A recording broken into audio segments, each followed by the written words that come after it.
love that theme song. You know what that theme song says? It is College Basketball Weekly, powered by the Full Court Press.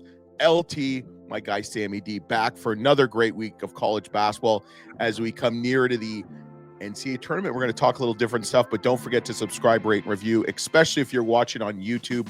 We want to be your college hoops content place. I think we're place getting for there. We're getting there. We're getting there. We got two of the top 15 college basketball shows on the internet right 13 in the world. Yeah. In the world. Don't forget to follow us on Instagram and Twitter. On X, going to give it to you. And check out our Substack page. Got a couple more subscribers for that. Just some free content. Still waiting for Sammy D, who's a very talented writer and a master with a pen, now keyboard, to write some stuff, because I am like Robin, he is like Batman times 2. So when you get closer to the end of the when you get closer to the NCAA tournament, there's all this bracketologists right now, and I just can't get into it. I know a lot of them do a really good job. You're gonna get into it. I know, but it's a little bit different for me. Okay, what I want to talk about first is how many teams do you think each Power 5 conference is going to get? And then how many do you think are going to be left over? Because I think it's going to be a very interesting year for high and mid-major basketball tournaments this year. And it's sad. Because everybody loves upsets. Everybody loves Cinderella stories. Mm-hmm. Everybody wants the American dream, just like me and you. So it's freaking subscribe, rate, and freaking review. Okay, so obviously we got to talk about the SEC, because how many teams is the SEC conference getting in the NCAA tournament this year? I have them down as 12 right now. I have them down as 10 to 12. So who's kind of on? So you got, obviously you have Auburn, Tennessee, Alabama, Florida, Texas A&M, Missouri, Kentucky, Mississippi State, and Ole Miss. Okay, so that's 2, 4, 6, 8. That's 9 teams. Who's your other 3? I couldn't keep track of what you just said, but the bottom ones on my list are got Vanderbilt, Georgia, and Arkansas. So no Oklahoma or Texas. But I have Oklahoma as one of the first out, right? I do have Texas in there. Yeah, so I've got Texas in there. I have Oklahoma as one of the first teams out. I think they need to do a really good job the next week and a half, finishing conference in the conference tournament. The teams I have out are LSU and South Carolina. Yeah, that's easy. I just think, right now you have 12 teams in the top 45 in the net rankings. Yep. Right. And you've got Vanderbilt, and that's 43rd in the country in the net rankings. You've got Georgia, that's 40th. Texas is 38. Arkansas is 39. They're just from top to bottom. What an incredible conference. We talked about the preseason, and everyone was like, yeah, they could potentially get, 10 to 12 teams, like you just said. I was just like, I don't know. And watch them this year, and you've got 40% of the top 10 teams in the country in the net ranking, and then you've got Kentucky, Missouri's been a huge surprise this year. Oh, it's awesome. Awesome. Yeah, it's great. So it's so I've got 12 teams coming out of the SEC. I've got 11. Okay. I think Vanderbilt, I don't know. Vanderbilt for sure. Arkansas, I don't know. I don't know if they'll get in or not. Oklahoma. So yeah, I've got 11. Let's go to the Big Ten. How many do you think are going to come out of the Big Ten? I've got 10 teams, which when I was looking, I was shocked, right? So there's going to be no bids left for any of these mid-majors. I know. I'm not going versus what I would do. You asked me what I think is going to happen on Selection Sunday, and you've got Michigan State, Wisconsin, Maryland, Purdue, Michigan, Illinois, UCLA, Oregon, and then I think Ohio State is going to get in. They're 15 and 12. They're 34th in the country in the net rankings. I don't care. They're 15 and 12. How do you take a team like Ohio State over potentially a West Coast, a WCC team like San Francisco, who's 22 and 7 right now? You asked me what I think is going to happen. I'm not going to ask you these questions anymore. Okay, it's like, I mean, you've got. I mean, let's look at Ohio State versus San Francisco, right? So Neutral court. What's that? Neutral court. Neutral court. I mean, I think it's a good game. I love Coach G. Like, you don't love him like I love him. Yeah, I mean, you've got. I mean, Ohio State has one more quad one win over. I will be, and no offense to any of these those teams. Things matter. Yes. I'll put it this way. So, quad one, San Francisco's 1-4, right? Like, I mean, I think that the committee's gonna look at that stuff. What's Ohio State quad one? While you look at it, if the Big Ten gets 10 teams, I'll be pissed. So quad one wins. Ohio State has 5 of them. So 5. And how many? Like, I mean, they're gonna look at that stuff, and it's is that the way the tournament should go? I think San Francisco has an opportunity to be like one of the Cinderella stories if the WCC potentially get 3 bids, which I have them down as 2 bids. So I don't know. Again, it's like I'm trying to look at this from an unbiased point of view with what the selection committee is going to do. I like Sam more biased. I like when you're biased. Then we agree more. I'm trying to set the people up for realistic expectations. Realistic or realistic? Realistic. Okay, so I say 8 to 9. You're saying 10. What about Big 12? Big 12, I've got 8. Okay. You're just disappointed. Are you disappointed? Well, so you've got Houston, Iowa State, Texas Tech, Arizona, KU, BYU, Baylor, and West Virginia. Correct. Okay. And I can honestly see that. I think it's going to come down to Cincinnati or West Virginia. I think West Virginia is going to get the kind of bid over Cincinnati at this point, the way both teams are playing. Right now, Cincinnati has, when you look at the metrics, Cincinnati is a spot or 2 above West Virginia, but I think West Virginia is going to kind of push the needle this last week. Yeah. All right, let's go to the ACC. ACC, I got 4 teams. Me too. Duke, Clemson, Louisville, and Wake Forest. Yep. I just don't see 18 and 11 North Carolina getting in. So do you have Wake Forest getting in? I do. Where do you have SMU? I have SMU getting in ahead of Wake Forest. So that's really? Yeah. Okay. I think the thing with SMU three that are getting it in is going to be Duke, Clemson, Louisville. I think they're going to give the ACC a 4th team. I think it's going to be SMU. Okay. And that, you know what Coach Enfield has done in Dallas, Texas has been remarkable. So I can't argue with that one. All right. The Big East. This is going to be an interesting one. I got 4 teams. Yeah, I got 4 to 5. So St. John's, Marquette, Creighton, UConn. Yeah, I do not see them getting that fifth bid. I mean, the ones you just named, St. John's, Marquette, Creighton, UConn, I think they're locks to get in. Then you've got kind of Villanova and Xavier on my bubble. In Georgetown. Yeah. So, I mean, UConn's really surprising. You got 2 quad 1 wins coming out of Nova. So, versus, only 1 quad 1 win out of Xavier. So, it's I don't think either team's going to kind of pop that bubble. I think they're going to those 4 teams we outlined. Well, after this segment, we're talking to Ryan Conwell, the one of the stars of Xavier Musketeers men's basketball, and he's going to plead his case for the Big East and also for how good Xavier is and if they should be in the tournament. So that's going to be up next, coming up after that. All right, so let's go to the high major, mid majors, which we love all basketball. Who do you see from the high to mid majors getting the most bids? I've got Mountain West with. Yeah, shocker. I only have them with 3 bids.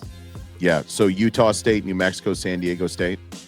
I have Boise State over San Diego State right now. Really? Yeah. Oof. I know. That's going to be interesting. I think it's going to depend on how these teams show up in their conference tournament. Yeah. Mm-hmm. And hopefully I agree. I think Boise State has better metrics going into this week. San Diego State's right behind them, though. Like, I think it's going to come down to the wire. I could potentially see both teams getting in. If I think the selection committee was going to pick today, I think they'd choose Boise State over San Diego State. Yeah. So, okay. So how many do you think the A-10 is going to get? 2. Yeah. So Virginia Commonwealth and George Mason? Correct. Okay. So looking at Dayton and Loyola outside of the NCAA tournament. WCC, are you looking at 2 St. Mary's and Gonzaga? Correct. It'll be interesting if like a San Francisco or a Dayton or a Loyola or a Colorado State where it wins their conference tournament. That is going to make things interesting. It's going to screw some stuff up, for sure. Yeah. And also, too, if like North Carolina State, what they did last year in the ACC, what happens if someone like UNC does it in the ACC? Xavier does it in the Big East, that's going to be, or in your case, Ohio State does it in the Big Ten. But, it's unfortunate because then you look at like the American Conference, which we love. If Memphis loses in the final to North Texas, Memphis is going to get in, and they deserve to be. Yeah, it's going to be a 2-bid league at that point, right? Yeah. And that's why it's I love this time of year. Saturday's March. March. I love it. Yes. There are so many unknown variables. I mean, we just spent 10 minutes talking about this, and we're both going to be completely wrong when it comes out. So, well, according to my wife and kids, I'm always wrong. And then you got to look at like the Missouri Valley. You look at Drake and Bradley. If Bradley wins it, does Drake get in who is like 26-3 or 24-3? Same thing with the Big West. UC Irvine's 23-5. UCSD is 24-4. It's going to be interesting, but we love this time. We're going to have a live show the night of Selection Sunday, and then we're going to do a live coaches and players show that Monday. So you'll get us 2 nights in a row, which will be fun. But let's go to Ryan Conwell. Xavier's had an interesting year this year. I mean, they've been kind of injury riddled. They've lost some close games. And they're not talked about as much as they should be. We both had them projected as a top 25 team preseason. And but they've got the firepower to make it to go dancing in March and dance through the Big East. So let's go talk to Ryan Conwell of the Xavier Musketeers.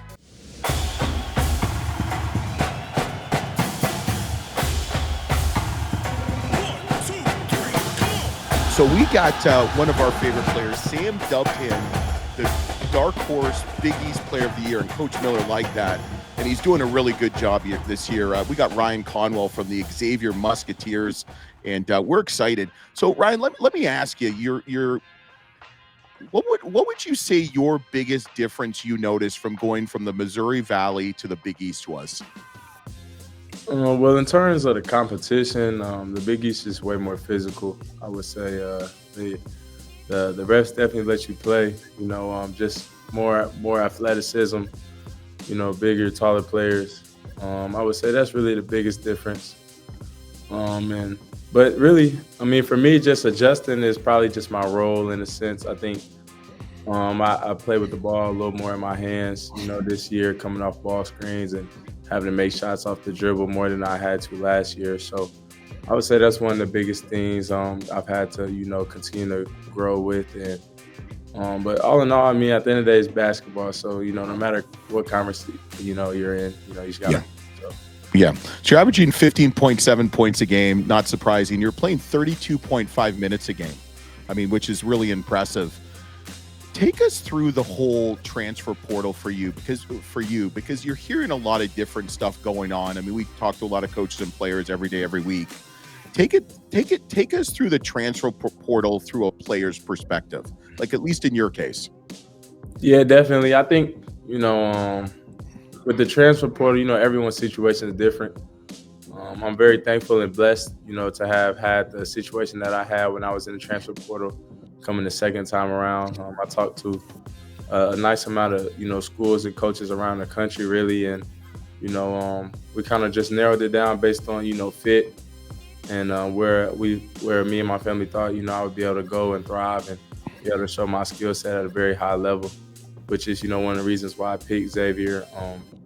So, I mean, really, It's kind of hectic, at Mhm. certain points, just getting phone calls every day. But, like I said, it's all just a blessing because, it's others who, probably weren't getting any phone calls at all. So I'm just thankful for the position I was in. And, I'm glad Xavier called me and we were able to, come to agreement. So. Yeah. Well, it's obviously worked out for you. What did you know about Coach Miller? I mean, you obviously had Coach Schertz. You guys were a really exciting team last year at Indiana State. What did you kind of know about Coach Miller? I mean, did you know he was an epic ball handler? Did you know that at least? Nah, I really didn't know much about him at all. I knew about him playing at Pitt, and I knew he was a great coach. But besides that, I didn't really know too much about him. Yeah. Look at he was on Johnny Carson, if you knew that or not, but he was on Johnny Carson dribbling balls and stuff like that. But I remember watching him growing up. I'm a lot older than you, and he was a ball player at Pitt. But so let me ask you this, okay? You hear a lot, and I don't know how much you're on social media or you just hear stuff. All we talk about is not all we, but a lot of people in the media talk about the SEC and how good the SEC is. But give me a glimpse of how good in your eyes as a player the Big East is. Yeah, I think the Big East is very underrated. I think really the only people that really know the magnitude of how good the Big East is really those who play and, have the coach in the Big East. Just because no matter the top team or the bottom team, anyone can get beat and anyone can, beat anybody in this conference. Like you can see in all the games, the number one team, have lost to the last team and, vice versa and stuff like that. So I think, at any given moment, we all just have to be ready, in every game we play in, no matter who we're playing against, Yeah. I think that just shows, just how good our conference is and the depth of our conference. So. Yeah, and the coaching too. It must be funny because I remember we interviewed Quincy Oliveri, who was in your position last year and like yourself did very well. I mean, you look down the sidelines, you got Rick Pitino, who's one of the greatest coaches in the history of basketball. I mean, Coach Miller is a phenomenal coach himself. Then you got Coach Hurley, who's won 2 national championships. And then you go down the line, Shaka Smart, Chris Holtman, Ed Cooley. I mean, it is I grew up with Big East basketball, so I'm a purist and I love it. But let me ask you something. Is Xavier a tournament team? You've got 3 games coming up. You've got a kind of a nice schedule, and hopefully I'm not jinxing this. You play Creighton, very good team, at Butler, against Providence. But tell me, Ryan, is Xavier an NCAA tournament team? Yes, sir, we are. I think 100% we are. I think we could compete with the best of them, and I think we've showed that as well. Despite some of, the close games that we've lost, I think, just our skill set, our depth, just the way we play, we can compete with any team in the country. So, and I truly believe that, and, I truly believe that we should be a tournament team. Yeah. What is the message from the coaches? Really just to, take it one game at a time, not try to worry too much about, all the outside noise or what's to come in the future, but, focusing on the next game at hand, and just taking care of that game, just taking it one play, one game at a time, being locked in and focused at practice, and really just focusing on the little things, just making sure we're just, sharp in every area. So come game time, we'll be prepared and ready. Yeah. Well, we're rooting for you and what have you. But so we like to have some fun on our shows, whether it's College Basketball Weekly or Full Court Press, College Basketball Coaches Show. So I want to ask you some differences between Coach Schertz, your former coach, and your current coach, Coach Miller. Who would you say yells more?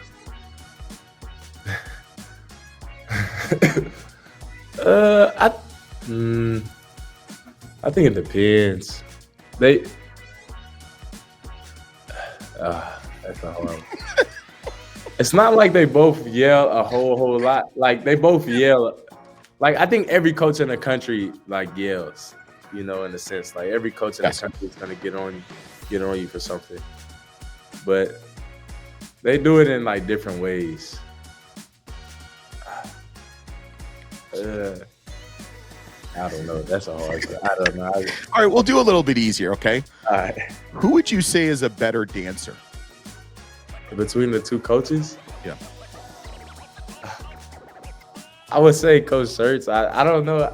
I haven't really seen Coach Miller try or do any dances or get outside his comfort zone in that area. I feel like Shirts, he has a good sense of humor, so he might do a couple dance moves here. Okay. So if they had a running race between the two of them right now, who would win the race? Coach Miller. Really? Between Coach Miller and Coach Shirts? Yeah. Okay. And last question is, who do you think had the higher GPA in college? Oh.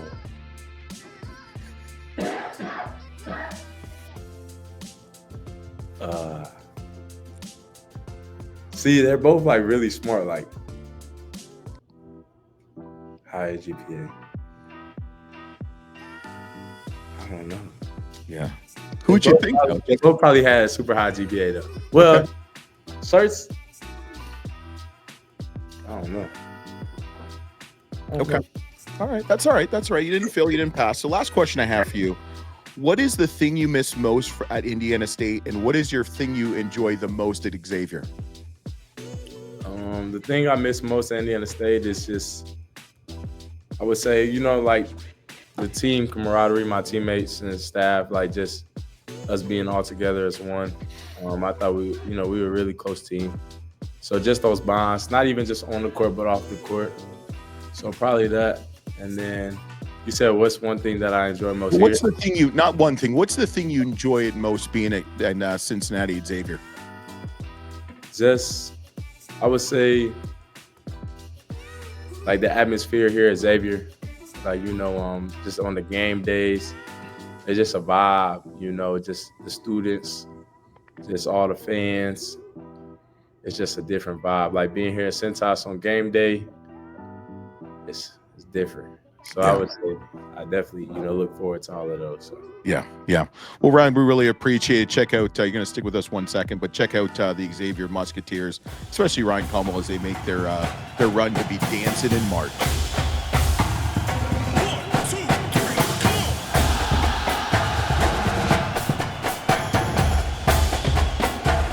A lot of stuff's going. Craig Smith got fired yesterday or 2 days ago from Utah, the Utes. Kind of a weird time of the year. They're 15-12, 7-9 in the Big 12. Have, I think, 2 or 3 games left in the season. They are removing him. I guess nothing when it comes to the coaching carousel surprises me. No, it's just the beginning. I think we talked about this throughout the season where we're going to see a lot more movement. I think this is just going to be the trend moving forward. A lot of a lot of coaches just are not going to get to the end of the year, right? Because the ADs and the universities want to get moving quickly to find their next head coach to then, it's you're moving through the transfer portal, and you have to, people like good players want to know who their coach is going to be next year. Yeah. And so I think it's I'm a little surprised Utah did that, but nothing really surprises me that much anymore when it comes to these coaching decisions and all the trying to figure out this new rhythm in college basketball. It's going to take 3 or 4 years, and it's just the beginning. The next 4 weeks is just going to be packed with these kind of announcements. Yeah. So the transfer portal opens March 24th, right in the heart of the NCAA tournament, which I think is comical. I did some digging on the Utah job search, and it looks like they're going to look at Alex Jensen, who is a former Utah Ute. 3 of the guys they're looking at are former Utah Utes. He's assistant coach at Dallas Mavericks. Andre Miller, who's the G League head coach of, I believe, Grand Rapids on the G League. And then Johnny Bryant, who's the associate head coach for the Cleveland Cavaliers. A couple other names thrown out is obviously Richard Pitino is always going to be in for everything. Porter Moser, which I thought was an interesting one. And obviously Bryce Drew, just the connection of where the regional coaches. So that will be an interesting hiring, to say the least. Yeah, I like Alex Jensen, like you said, former Utah standout, pretty impressive coaching resume over the past 10 years. He's coached in the NBA as well as international leagues, which I think a lot more colleges are looking at that kind of pedigree, when they're bringing in. You look at what BYU did this past year, and I wouldn't be surprised if they gave the job to Alex Jensen. Yeah, obviously Richard Pitino would be kind of next in line, in my view. Former Big Ten Coach of the Year, former Full Court Press College Coaches Show guest. He's revitalized New Mexico's program. Just 83 and 45 over the past 4 seasons, and this year, kind of bordering a top 25 program. So I think that they're going to look really hard at Richard Pitino if Alex Jensen doesn't want to come to college basketball. Yeah. So let's do a 1-minute overview. Indiana. So Brad Stevens said no. Dusty May signed her contract extension at Michigan. Where does Indiana go now? Everybody wants to throw names: Bruce Pearl, Nate Oates, Scott Drew. Those are unrealistic. I'm not even going to go there. Next in line, people are throwing out TJ Otzelberger, Iowa State. I'm not going to go there either. Otzelberger's married to someone who graduated from Iowa State, was a 3-time All Big 12 Player of the Year at Iowa State. Like, that's their home. Like, they're not. I don't see them moving from that. I wouldn't be surprised if Josh Schertz got a call, with his success at Indiana State. I think he's doing a decent job at SLU this year for year 1. Ben McCollum at Drake, I think he's going to be a top 10 coach somewhere in the next couple of years. Does Indiana want to take a risk and see if he's the right fit? I don't know. Bryce Drew, obviously, with his connections to the state of Indiana. I still like Byington because I think he's doing a fantastic job at Vanderbilt this first year. What I really like, the more I think about it, is, and you were the first person I saw throw this name out, was Brad Brunell, Clemson, Indiana. Yeah, Brad Brunell, yep. I don't know what his viewpoint is on kind of moving back to the Midwest, but I think he'd be a great fit. Yeah. And the one that Rick Pitino threw out was Chris Beard, which I just have a hard time believing he'd leave the South. He's never really coached out. He's never coached outside of the South. Plus, he's in the SEC. They just have more money than the big guy, God. So that should be interesting. The latest one, let's talk a little Miami Hurricanes just for a couple minutes, 30 seconds a minute. Ja Lucas is the front runner that's been reported, the associate head coach at Duke, which is kind of comical because last night they played Miami of Florida. Do you think this will happen? I do. I mean, I don't think they're going to make that I don't think they're going to let that kind of stuff leak unless they're close to finalizing a contract negotiation. You never know what Duke might come back with to keep him there. Obviously, Jay Lucas, comes from a well-known basketball family. Both his father and brother played professionally. His brother, he's coached. And then you have Jay Lucas, and he's only 36 years old, and he's already coached under Rick Barnes, John Calipari, and John Shire. The guy's groomed to be a top-tier head coach somewhere. Elite recruiter. Yeah, what I think is really interesting about this is Duke's top 2 recruits for next year are the Boozer twins, the Boozer brothers, 5-star brothers, Cameron and Caden Boozer, who Jay Lucas played a key role in recruiting him to Duke. They're based out of Miami. And the 2 schools they looked at were Miami and Duke. And so I think that whole recruiting the Boozers is going to play into whether this seals the deal or whether Duke comes back and can secure Jay Lucas to continue as associate head coach. But, Carlos Boozer, obviously famous professional player as well as Duke alumni. Him and his family are based in Miami. And the fact that the brothers have already visited the University of Miami, it came down to just Duke and Miami when they made their picks earlier this year.